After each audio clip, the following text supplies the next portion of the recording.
Mississippi Sound Coalition is working to keep the Bonnie Carey Spillway closed. They're calling on Congress to pass legislation that could protect seafood industries in the North Gulf, as well as navigate flood protection. Parker Boyd reports.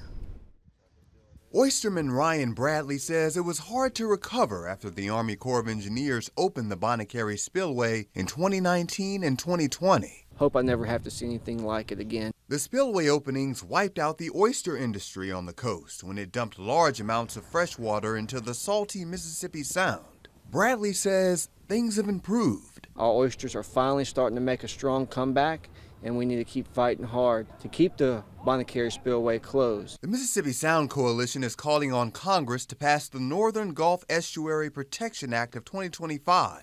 It's aimed at protecting seafood industries in Mississippi, Louisiana, and Alabama while maintaining flood protection along the Mississippi River. Anything we can do to keep our waters clean so that we can all enjoy our natural resources. Mississippi Sound Coalition manager Gerald Blessey says the Protection Act, if made law, would call for the modernization of spillways farther north along the river so rising water can be managed earlier. They could be open and closed more rapidly. We could have more natural floodplains to take floodwaters away before it ever gets to the Bonnie Carey and to minimize that use. The Sound Coalition is calling for the Corps to complete a study on the lower Mississippi River, looking for ways to control flooding while also protecting wildlife in nearby estuaries. And that's going to provide science that shows just how delicate the Mississippi Sound is when it's exposed to these extreme environmental stressors. The Institute for Marine Mammal Studies says the 2019 spillway opening killed 153 dolphins and more than 250 sea turtles. Its director Moby Salongi hopes the spillway stays closed for a while and that lawmakers consider the Sound Coalition's proposal. It's important that we